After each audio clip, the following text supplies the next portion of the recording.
guys and gals, never hear from Drake Wayne Gaming. It's something on Twitter, the Gaming Dragon. Today I'm coming back at you with a Let's Play episode of Stardust Kids. Yeah, let's go ahead and jump right back in, shall we? Alarm chain, you were up, and let's go. Alrighty, there we go. Okay. The game has begun. Everyone solemnly received a dice and a stand of certain color, and a small cardboard cutout that embodies them, ourselves. The entrance to the dungeon was set. We put our cutouts on the board. Everyone was dealing with the cards for a long time, putting stuff that gave bonus in front of us, thinking of what to put on the table and what to hide for later to use it in the trickiest moments.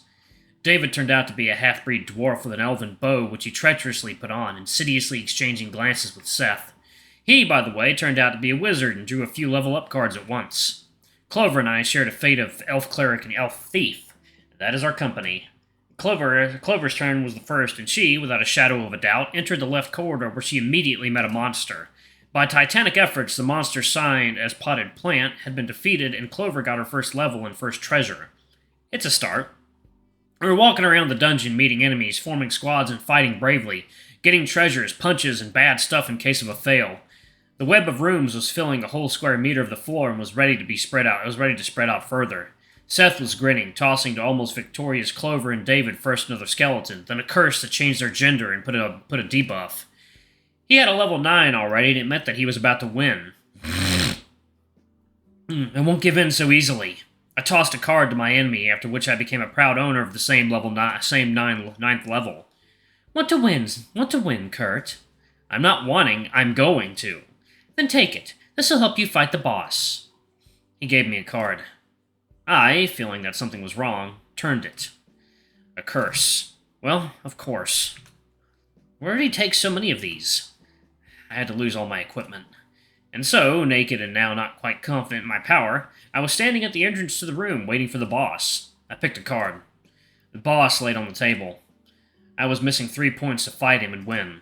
Seth sat up triumphantly, going to declare my loss and remove the required number of levels and everything else that should be removed. But something really unexpected had happened. David tossed a card, and lo and behold, it gave me 5 points. Victory is mine! However, Seth didn't want to give up and tossed 10 more points to help the monster. Clover, clearly doubting, which was seen thanks to the confusion on her face, canceled Seth's card effect. Did I win?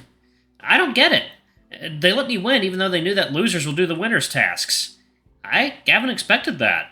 Seth chuckled. David solemnly threw the remaining cards up in the air. No problem. Our wizard was too cruel, and I couldn't leave him unpunished. Seth gave him a friendly nudge in the ribs, whispering that they were buddies and it was unfair. Yeah, unfair. Seth, who, like my best friend, had to just try to make me lose by all means. How can I help my brother Elf? Of course I couldn't stay out of this. Okay, you win. Are you glad that you could finally defeat me? Like it was my first time. Like it was my first time. However, I can consider myself just lucky. Oh, that's some good water, y'all. Okay. I can accept my defeat. I want a rematch. The defeat you brought closer by yourself. That was my tactic. I don't mind a rematch, but only after everyone fulfills one of my wishes. That was the deal. Just come up with normal dares. Something that can be done here and now, and not a boring task. You're too demanding for a loser. Come on, Kurt. Let me be the first. I agreed to play, only to give a task to Clover. But first, I need to make the others go away. Seth, David, you ordered to bring me cherry Coke from the Hazu shop. You don't drink Coke. It doesn't matter. Why from there? There's shops closer. Because. And don't forget to bring a receipt. I'll check where you bought it. That's what I meant when I said a boring task. Maybe you'll leave it up to David and give me something else. Traitor, I believed you. Nope, I need you two to buy it. Chop chop, the faster you leave, the faster you can come back. Don't make anything weird with Clover while we are away. I had no intention. He's the one that shouldn't be left with girls alone. Seth gave me a doomed look but left, taking sighing doomed David with him. Clover, your task is to answer all my questions honestly for 10 minutes. It's not difficult. Of course it's not. You want to say that I'm a liar? I'm not. By the way, today I was sleeping with my sleep mask again, and aliens really made contact, so my theory is right. Silk prevents intergalactic communication. How could she first assure me in her honesty and then say that? They told me that Earth is very beautiful. Cool, right? One of them told me that it's too cold here. Can you imagine? I wish I had a body like that so this heat wouldn't make me melt. Then their leader, the one that was tall and looked like a man wearing a weird purple suit, invited me to their ship. I could only make one step when my mother woke me up. Can you imagine? Maybe they can contact Earthlings only when asleep. Maybe when we meet them alive, then we'll go blind from their magnificence. What do you think? I think that you're going to talk my ears off for 10 minutes. But go on, I'll start the countdown only when I will announce the first question that interests me. Clover hid her smile. Huh, I'm on to you. Didn't expect that. I don't understand why you aren't interested. I'd rather not answer, or her desire to talk to me will finally disappear. I checked the time. So, let us begin. Tell me everything you know about the planetarium. The countdown has begun. It's kind of a projector that shows stars. There's simple that are, in fact, made just for beauty. There's no real constellations, just white shining points without any system. Second, yeah. One other time. Alright, guys and gals, and we are back. Let's jump back into it, shall we? Okay. It's kind of a projector that shows stars. There's simple that are, in fact, made just for beauty. There's no real constellations, just white shining points without any system. And there's others, advanced. They're both constellations and galaxies. I see. The question is incorrect. Tell me everything about the planetarium that belonged to our club. Our? There's no planetarium. I'll clarify. What happened to the planetarium that was in your previous club, the astronomy club? She strained and squinted into my eyes. Well, okay. Have you ever considered becoming an investigator? You're great at interrogations. You don't understand at all what is comfortable for the I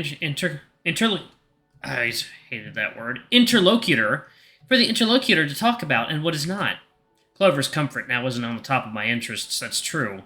There's a planetarium in the astronomy club that our head brought, but the club closed. The head graduated and there's no planetarium now. If everything was so easy, then she would tell me everything at once, not only under the influence of my Munchkin victory. Munchkin victory. Tell me more. I've told you already. I don't know where it is now. At least she isn't saying that it doesn't exist at all like she swore to me before. That's better. Then tell me everything you know about what happened before its disappearance. She gave me a look of displeasure. Earlier it was here in the astronomy club. I mean, in this room. The planetarium vanished after many things happened. By the end of the school year, there was an accident and our head was injured. Around that time, the planetarium disappeared. Turns out the victim took the planetarium home? Maybe it is so. Maybe. What happened to your head? He got hurt. I don't want to get into that, sorry. Now he must be alright. Must be. So she doesn't know for sure. At least it wasn't something really serious if she thinks that now everything is fine. Clover paused. Is that all? I've learned too little. However, I can use it. I should ask Todd about the former head. There's something else I can tell you. I'm listening. When I was a child, I had a toy that I just adored. Here I was thinking that she'll say anything useful. Dreams are just dreams. My parents gave it to me because when I saw it in the shop, I just fell in love. I didn't agree to go home without a toy. I was crying. In general, behaved like an ordinary capricious child. And it worked. I was a torture to my parents. They urged me to choose something else, for example, a doll. And I resisted. I wanted exactly this toy alien. Oh, she decided to tell me about the reasons for her obsession? It means that she has had such unusual interest since her early childhood. I didn't leave it for a minute. I took him for walks and even took bath with it. It got disheveled pretty quickly, but it's still my favorite. I've seen a crying baby on the street, quite a little one. Although I didn't think so back then. Maybe there was just a few years of difference. I calmed him as much as I could, but he only started crying harder.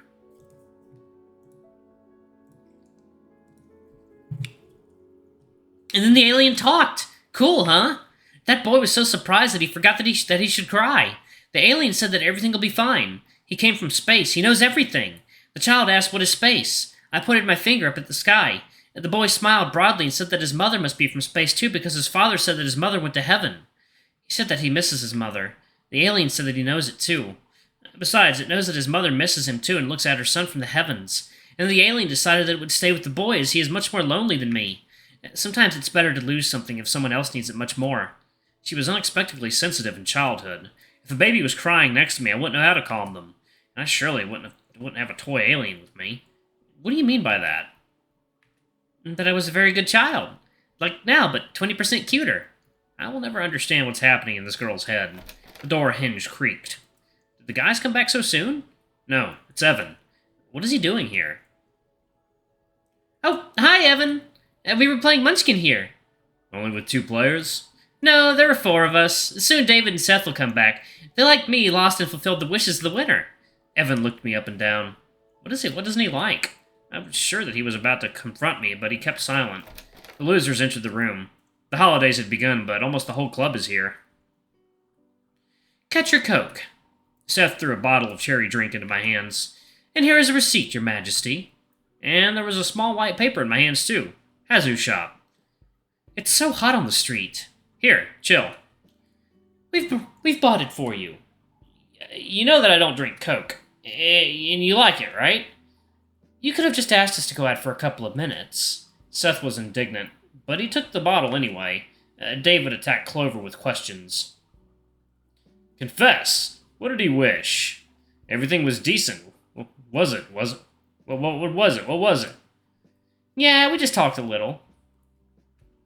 Yeah, it's so boring. Indeed. You've missed a great chance. I would wish something much more interesting. Well, you only had to win. David clicked his tongue in displeasure. And Evan is here. Good morning. How did you end up here? I've just decided to drop by. I see. No, he does not. But what else can you reply here? David began to lay out the cards again. Oh, right. Evan. Will you play with us? This time I will surely prevail. Seth and I will pass. We have other things to do. No, we're in. Seth's face became typically sly. What? We've played already. Enough. It's time to bring the inventory to my house. You've won. Now give a chance to others. As you wish, but without me. Hell no, I get my revenge. Play with me. I wish there was a reason for revenge. I gave them completely innocent tasks. Clover was the one who had enough, but she isn't indignant. Clover helped David to lay out their cards faster. They're completely not bothered either by the fact that I didn't agree or the fact that Evan didn't have time to give an answer at all. The enemy is defeated. Seth, you are a worthy ally. These two looked at each other. The fact that they became friends so fast makes me feel uncomfortable. Now, there are 2 slobs, and they are in collusion. That's not fair. You defeated the boss only because you beat it together. Everything is fair. Rules don't prohibit that. Alright, y'all. I'm going to go ahead and pause it right there. Thank you all so much for watching. Don't forget to like, comment, subscribe, ring that notification bell, and check out our Patreon if you can. It always helps. Before I go, I'm going to give a shout out to all of our lovely patrons. Thank you all for what I do for the channel. We greatly appreciate your support. Anyway, I love you all, and I'll see you all in the next video. Bye-bye!